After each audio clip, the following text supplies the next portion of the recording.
if you could learn to master one other instrument, the one instrument that you've mastered already is your voice, Mm. but what would the other instrument be and why, if you could master another instrument? I would really, really love to master the piano, and that's another thing that I have been doing since the pandemic. Is I have been working on my studio here, Are you in and France here now, or are you in LA here now? in France, in In France. France, I'm in France right now. I'm going to let you finish this, but I have been meaning to ask what brought that move to France. But let you finish with this. And I'm just Okay. mentioning that so that hopefully I don't forget, because I've been meaning to ask that a couple times, but I forget by the time. Uh-huh. Okay.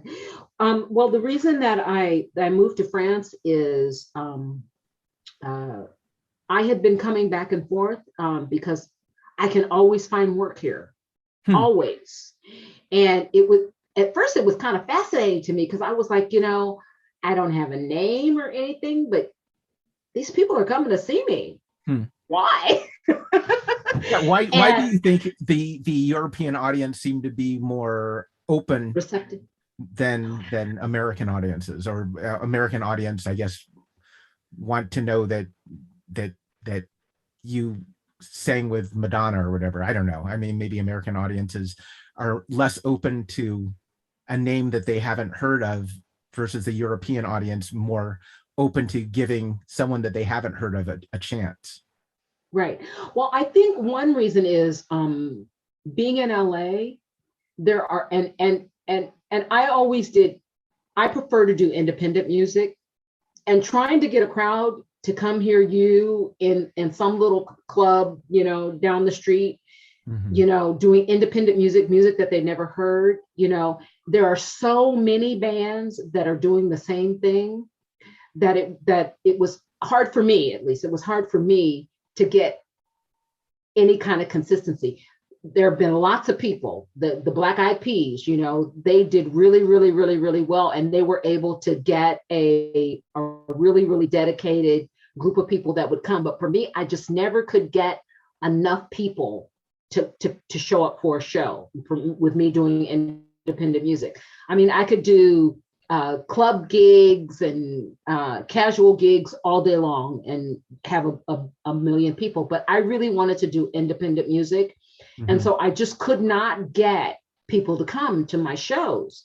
And, and certainly, I've done like I did like the Gardena Jazz Festival, and I've done, those kinds of things. And I've done some bigger venues with the Mary Jane Girls, but I just never could get, enough people to come. And so when I went to France just to go one time. And because I'm a musician, I actually went to the American church in Paris and met a musician there. And she introduced me to some other musicians. Hmm. And those musicians were doing a gig, and they said, "Oh, you're American. Come do this gig with us." I'm like, "Okay, I didn't come to do a gig, but I'll do this gig," right? And Mhm. from that, I kept getting invited to all these other places. And then there was a club in Montparnasse, that's in the 16th arrondissement in Paris. And the club owner like fell in love with me musically. And he had a wonderful, wonderful, it was a small club. I think it held maybe 300 people, but he fell in love with me. He invited people to the club who fell in love with me.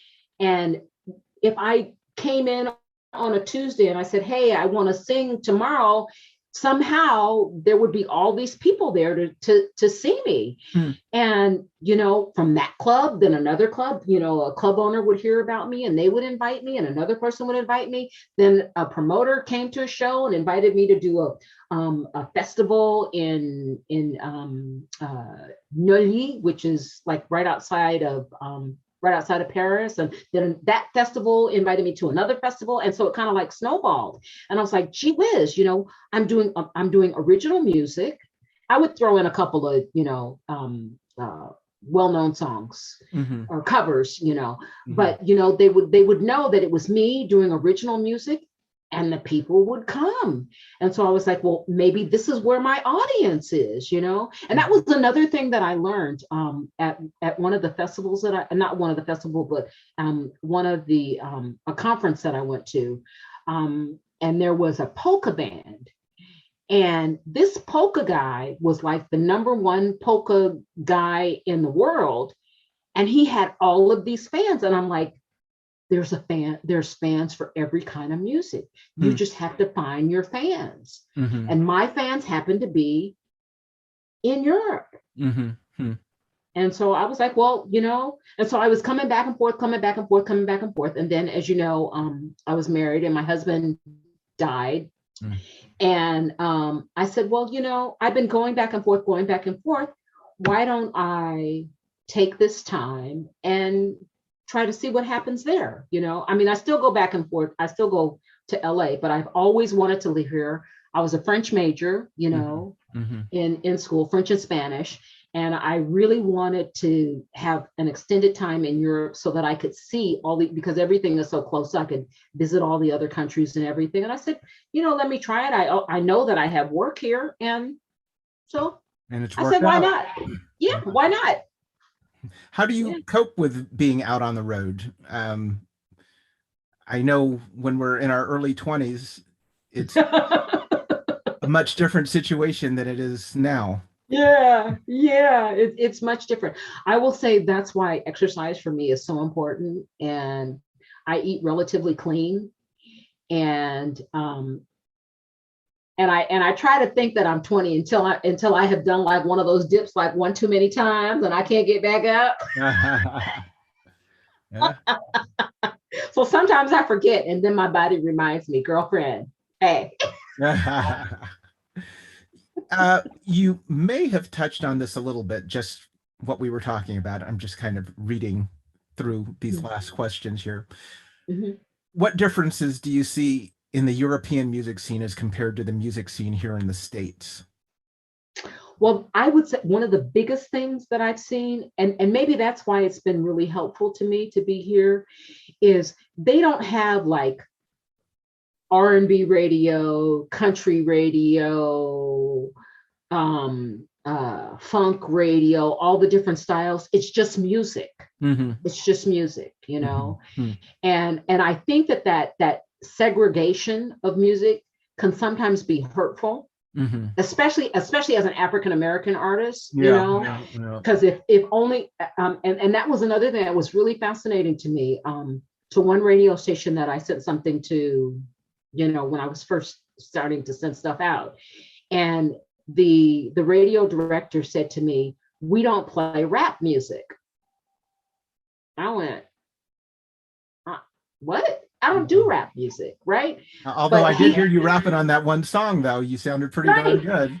Right. But I mean, you know, I'm like, well, give me the title of that song again. Give me the title of that song again that you were rapping. Are you talking about from the recent album? Yes. It started with a kiss. It started with a kiss. Okay, all right. Yeah. And so, but I was like, how in the world? Because I did like the song that I submitted to him was, I did a remake of All I Gotta Do, which is a song by the Beatles. I submitted that song, and I sent it all these sugary, sweet love songs. I'm like, he didn't even listen. He looked at this face, and he said, "You do rap music, and we don't play that."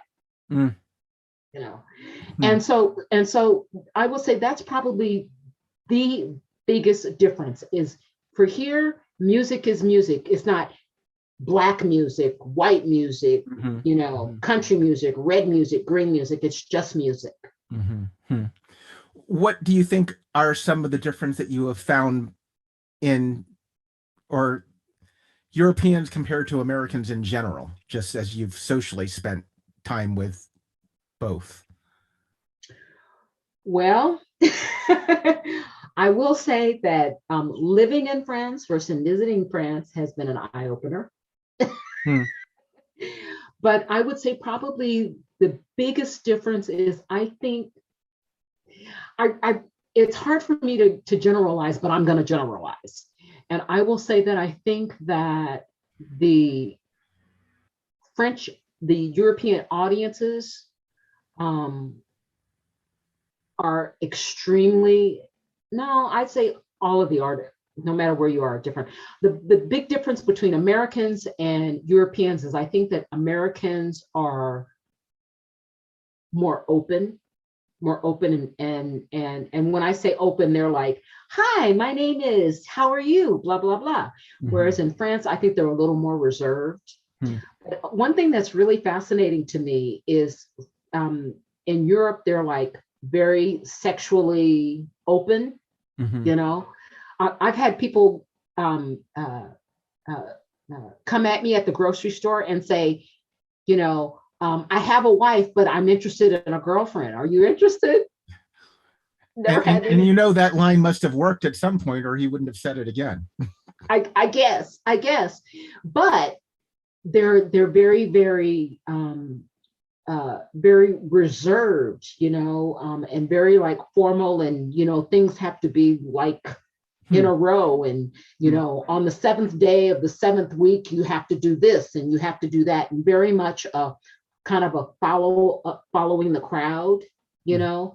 And for me, that's a little bit confining because I'm used to kind of like being a free bird. And so I would say that the Americans are a little more like free and free spirited and independent thinking. And I think in Europe, they're a little more big brotherish, you know, and follow the rules. And so that kind of grates me just a little bit because I'm not used to that. Yeah, you're an independent spirit. Yeah, the streak sometimes can be bad for me. What are some of the challenges that you've had to overcome as a producer, producing your own music?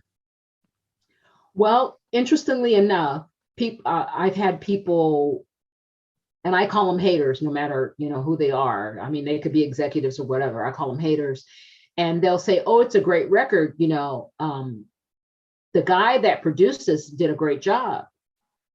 And I say, "Well, I produced it." "Oh, that's impossible. That's impossible." So I hate that kind of dismissive kind of stuff. I don't like that.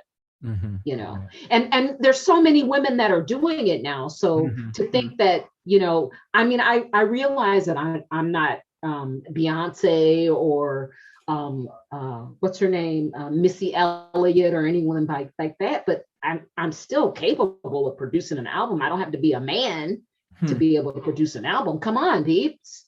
Who are some of the notable female producers out there? Does Beyonce and Missy Elliott, I think Missy Elliott probably does produce her own stuff, but how about Beyonce? Does she do too? I think didn't she produce Lemonade? I'm not sure. I think she did. I think she produced Lemonade. You know, it's so funny. It's hard for me to think of who the big artists are right now. I mean, because Beyonce hasn't done anything yet. I know Katy Perry doesn't produce her stuff. Angela Winbush, she produces her stuff. I mean, she's been out for a while. What's her name? Anita Baker, she's produced some of her stuff. So there are some. Come on, give us recognition, give us some props, beeps. Do you think you have to have some kind of formal musical training in order to produce a record? Or is that not really necessary? I have to, because for me, it's important to be able to communicate musically. If I want a D minor, I don't want a D. Right. You know, so for me, and remember, as I said earlier, I think that it's important for you to have every tool in your toolbox that is available to you, you know, and when you're first starting out, that's your opportunity to put as many tools in that toolbox that you can, you know, learn an instrument, learn to read music, learn to write music, you know, those things are, it doesn't hurt you to be able to be able to read a sheet of music. It doesn't hurt you. It doesn't hurt you to be able to communicate musically, you know? Yeah. I would think it just opened up a whole, I know when I went back to school some years back to study jazz improvisation, it opened up a whole new world to me. Absolutely. It doesn't hurt. You may have touched on this already. I'll leave it up to you if you want to expand, but what methods do you use to promote yourself? Well, the contacts that I have made and I've had, yeah, so we did talk about that, but the contacts that I've made, I have uh, I usually hire a record promoter. Um, uh, yeah, those two things. Can you tell me something about Cameo? What exactly is that all about? Oh, Cameo. I actually, Jay, he sang Hair with me, right? Hmm. Jay Jackson. Yeah, He another one of my actually, favorite songs on your album. yeah, he actually told me about that. And Cameo is basically you do these little recordings of your voice. You say, "Hey, I'm Angelique Music, and I just want to wish you a happy birthday," or I'm Marc Copage. Is that how you pronounce your last name, Copage? Mhm. Copage rhymes with garage. You said it Okay, yeah, perfectly. okay. And I to all my Julia fans, I just want to say good day, or that's all you do. It's a little snippets, Hmm. and people pay $40 a pop for it. Hmm. Again, revenue stream. In what ways has modern technology helped you in your career personally? Things It's that you it's can do gotten it's now. gotten me it's gotten me in front of a Mhm, lot more people than I could do on my own. mhm. With emails, and emails, you do that too, but I mean before, sending postcards, mailing CDs, begging, please, please, please, please, please, calling people up. Now you can do all of that stuff. You can automate all of that stuff. You don't have to spend as much time, physical time, doing all of that stuff. It's still a lot of work. Once you have everything in place, you can automate a lot of things. But before, ooh, Mhm. mail, I used to mail 200, 300, 400 CDs. Hmm. Yeah, Wow. and that's lost revenue. Yeah. Is Yeah. there a cutoff point where once you get past a certain age, it's really kind of ridiculous to think about a professional singing career? Have you any time along the way have you noticed ageism playing a part in your career progression? I would say if I was probably just getting started, it would be, I would say every year that you get a little bit older, it gets more difficult.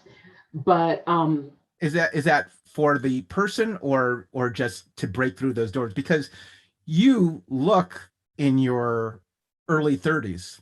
mhm. I would say, because thank you, that's sweet. But I would say I wouldn't say that anything is impossible, because now that we have social media, and again, you can get directly in front of the people. I really believe, and I have always believed this, that it was the record labels that decided that if you are over 25, you are not viable. But there are people that are 40. People that are 40 buy records. They Yeah, don't necessarily want to buy a record from an 18-year-old, right? right. You Yeah. know? They're not going to be Um, singing about things that they would probably relate to. right, right. So who's servicing those people? I wonder who the oldest breakout artist is, someone that became a star and you didn't know of them.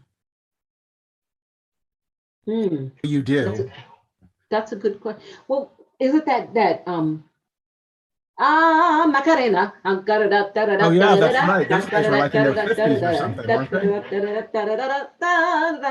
Yeah, Yeah. yeah. Yeah. And then there was the rapping grandma. The grandma, she was like 65, and she sold a million. It was a single, but she did like a million singles. So Hmm. So yeah. it can Yeah, happen. it can happen. Like I said, the cool thing about social media is, like I said, you have the same opportunity as anyone else, Mhm. and if you can come with something that makes you a little bit different, than the rest of the crowd, then you certainly have a chance. You certainly have Mhm. a chance to make yourself known to people. Do you have a profit model for how you are going to make a living off of your art and your creativity? Um, kind of like what a target of what you expect to get off from this and that you're doing? Well, I certainly have my projections, and I usually can see relatively. I mean, and then I have my quarterly income. So if I take off my regular quarterly income, from like prior records and all of that kind of stuff, my projection is my goal is always to at least make back whatever money I have invested, and so I hope and I pray it's a crapshoot, but I do try to slot myself in as many revenue streams as I possibly can, so that I will achieve those goals. What do you think are some of the most inspiring things happening in music today? I think that finally, they're not there yet, but I think that record companies and those that know in the music business are understanding that music is music, and that you could have a bunch of styles of music on an album and it can still sell. And so to pigeonhole people, I like the idea that they're finally opening up their minds to, and it's all based on finances. Don't get me wrong. I understand that, but I do appreciate the fact that they're not pigeonholing as much as they used to. So to me, that's really, really exciting. It's also really, really exciting to me that you can be blonde hair, blue eyes, and do soul music. You can be, you can have, what do you call them? Dreads, and smoke a blunt and do country music. So I really, to me, that's exciting. This pigeonholing that we have had for so long, is not as rigid as it used to be. That's exciting. And so even here in the States, it's starting to open up. I mean, they're nowhere near Europe when it comes to that, but yeah, they are. Yeah. How is your personality reflected in your work? A lot of the stuff you will find little pieces of me. There might be a line, that's actually something that's happened in my life. So you'll see that. Yeah. How do you overcome creative blocks when you're working on something, and whether it's trying to finish a lyric on a song or come up with the perfect chorus or bridge? Sometimes I have to walk away. I'll ride my bicycle. I will talk to one of my friends on the phone. I'll putz around the house. Sometimes I have to get away from it, and then I can come back with a fresh pair of eyes, fresh pair of ears. Paul Simon says he used to throw a tennis ball up against the wall. Yeah. to get him back on track. Can you tell us something about your desktop mini concerts? Oh, those were fun. I invited. I have what I call angels, and they are fans that have been with me for a really, really, really long time. And so we had, just like I'm talking to you, I had my piano, and we did some songs, and they sang along. I had the lyrics on the screen so that they could sing along with me. So yeah, that was fun. That was really fun. Last question. Do you have any upcoming shows? Yes, I will actually. I say that I'm opening, but it's really not. I'm opening. I'm doing a show in London on the 26th 26th of October, next month, Mhm. at I'm terrible with the names, but I know it's right before Arrested Development. Sounds good to me. Yeah, so I'm excited. I can't wait to meet them. I can't wait to meet them. So Yeah. I'm doing I have a show there, and then I have a show on November 1st. I have to put the stuff on my website because I'm terrible with the places. I have a gig November 1st, also in London at the, I think it's called Ronnie Scott's, and I have something on October 30th in London. So I have some gigs coming up in London. Yeah. And speaking of websites, why don't we tell people what your website is? Okay, it's www.angeliquemusic, ANGELIQUEMUSIC.com. And I'll put the shows on there. I'm terrible. I'm terrible about taking pictures. Terrible about taking pictures. I'm terrible about posting shows. But I told the venues that I'm doing that they must record the shows that I'm doing this time so that I have something. Yeah. Well, we're all going to look forward to that. Angie, thank you so much for taking the time to talk with me. I can't tell you how over the moon happy I am for you. I just think that album is just fabulous. You're so sweet. I can't. I mean, I think that's going to be your most successful album yet. And it's just so wonderful that you are like a fine wine. With each year, you just get better and better. Aww. See, that's why you're my friend, because you're so sweet. But you know what? I want both of us to have successes. I think it's time, right? It sounds good to me. That sounds like a plan to me. Yeah. But, you are just so talented, and you know, I just can't imagine if you can get it out where people can hear it, that your album will be very well received. Thank you so much. You I have the appreciate product. You've got the goods to sell. So, all right, my friend. Well, you have a wonderful rest of the evening. I thank you again, and we will keep in touch. Thanks, Mark. I really appreciate it. All right. The pleasure was all mine. Have a Take wonderful care. rest of the evening. You too. Bye-bye. Bye-bye.